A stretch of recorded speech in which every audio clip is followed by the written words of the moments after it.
تذكر يوما كنت تعانق دمعة الفكر تناجي الله في صبر وترجو رحمة.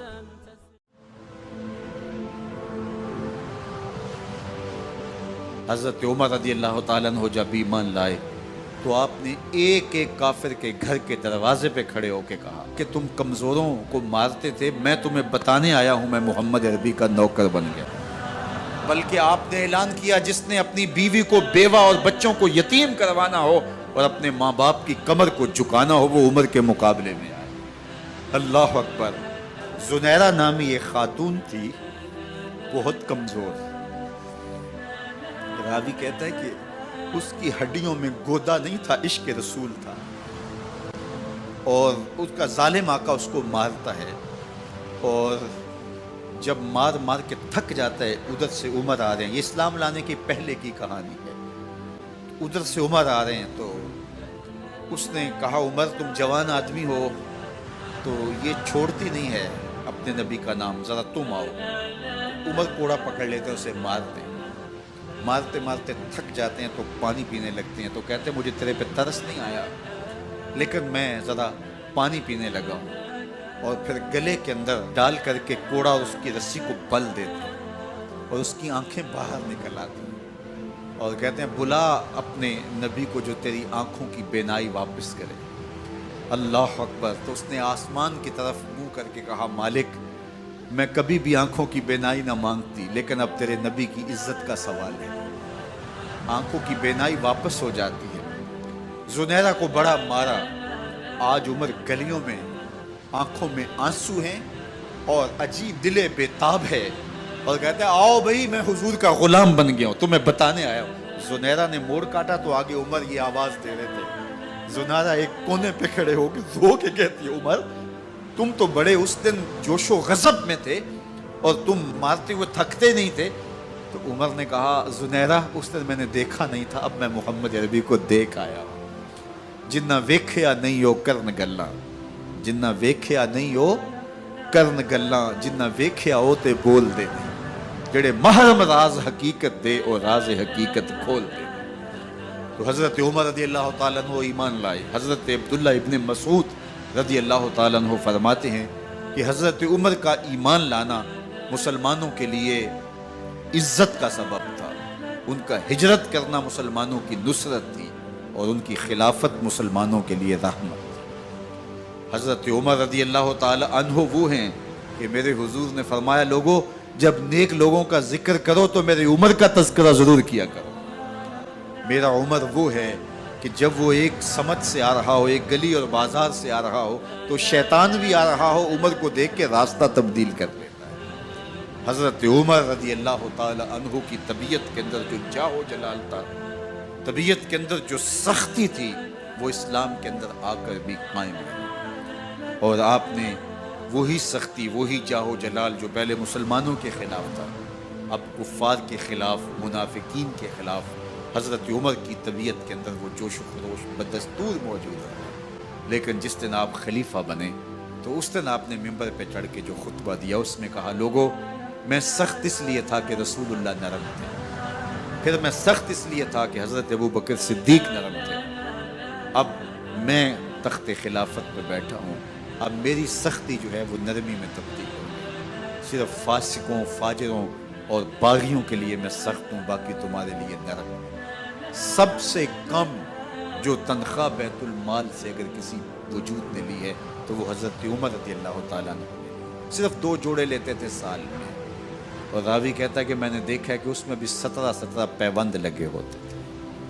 حضرت عمر رضی اللہ تعالیٰ عنہ کا طرز زندگی، آپ کا انداز معاشرت اور آپ کا انداز خلافت، ہر لمحہ آپ کی زندگی کا اٹھا کے دیکھیے کتنی مرتبہ قرآن حضرت عمر کی رائے کے مطابق نازل ہے۔ اللہ تعالیٰ جل شانہ نے ان کو صاحب الہام بنایا تھا۔ ہر امت میں کوئی صاحب الہام ہوتا ہے، حضور کی امت کا صاحب الہام حضرت عمر رضی اللہ تعالیٰ، اور آقا کریم نے انہیں اپنا وزیر قرار دیا۔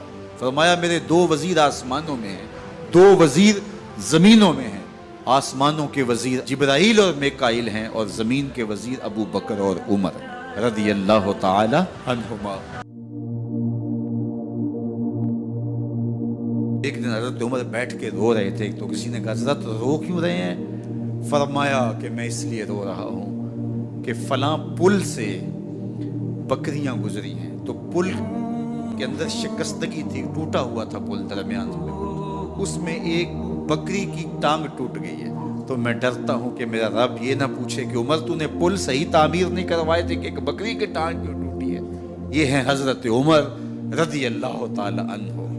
اللہ اکبر۔ تو اللہ تعالیٰ جل شانہ نے حضرت سیدنا عمر بن خطاب رضی اللہ تعالیٰ عنہ سے جو کام لیا، مختصر دور خلافت کے اندر 10 سال 6 ماہ 4 دن آپ نے خلافت فرمائی ہے، لیکن کہاں سے چلے اور یہاں مکران تک، بلوچستان کا حصہ ہے، یہاں تک آپ کے سلطنت کی حدود وسیع ہوئی، ادھر آرمینیا تک جا پہنچے، حمص فتح کیا، قادسیہ، یرموک۔ آپ ذرا دیکھیے کہ کہاں تک آپ کی فوجوں کے گھوڑے دوڑتے رہے، اور اللہ تعالیٰ جل شانہ نے ان کو جو توانائی، عدل و انصاف کی قوت عطا فرمائی۔ اللہ اکبر۔ جب زمین پہ عدل کیا ہو تو زمین بھی حکم مانتی ہے، اور حضرت عمر وہ تھے جن کا حکم ہوائیں بھی مانتی تھی، زمین بھی مانتی تھی، جن کا حکم جو ہے وہ آگ بھی تسلیم کرتی تھی اور دریا بھی ان کا حکم مانا کرتے تھے۔ مصر کے اندر یہ رسمیں بد جاری تھی کہ سال کے بعد ایک دوشیزہ کو زیورات پہنا کے اچھے لباس میں ملبوس کر کے دریا کی بھیڑ چڑھایا جاتا، اس کی قربانی دی جاتی، اس کا خون بہتا تو دریا چلتا۔ جب مسلمانوں نے مصر فتح کیا تو گورنر نے لکھا کہ اسلام تو اس طرح کی رسوم کی اجازت نہیں دیتا، لیکن خشک سالی ہے، لوگوں کی فصلیں ویران پڑی ہے، تو حضرت کیا کیا جائے؟ تو حضرت عمر رضی اللہ تعالیٰ عنہ کاغذ کے ٹکڑے پہ لکھتے ہیں بسم اللہ الرحمن الرحیم، مصر کے نیل کی جانب عمر کا خط لکھتے ہیں، اے نیل اگر تو اللہ کے حکم سے چلا کرتا ہے تو چل، ورنہ ہمیں تیرے چلنے کی کوئی حاجت نہیں ہے۔ اور قاصد کو کہا یہ خط لے جاؤ اور جا کے دریائے نیل میں پھینک دو۔ قاصد جا کے خط دریائے نیل میں پھینک دیتا ہے، پانی آتا ہے، ایسا دریائے نیل چلا 14 صدیاں ہوئی ہیں آج تک کبھی بند ہی نہیں ہوا۔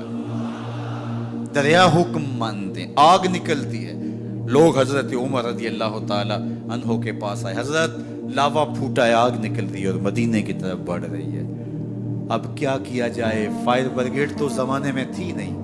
عمر نے اپنی قمیض اتاری، جس قمیض پہ 17 پیوند لگے ہوئے تھے چمڑے کے، کہا یہ قمیض لے جاؤ، جدھر آگ بڑھ رہی ہے آگے ڈھالنا، آگ پیچھے بھاگ جائے گی۔ زلزلہ آتا ہے تو زمین پہ درہ مارتے ہیں، زمین رک جا، کیا عمر نے تیری چھاتی پہ عدل نہیں کیا ہے؟ تو یہ عمر ہیں رضی اللہ تعالی عنہ کہ جن کے انصاف کی وجہ سے، جن کے عدل کی وجہ سے اللہ تعالیٰ کی رحمات، اس کی برکات کا نزول ہوتا تھا، اور اللہ تعالیٰ نے مسلمانوں کو وہ آبرو مند حکومت دی۔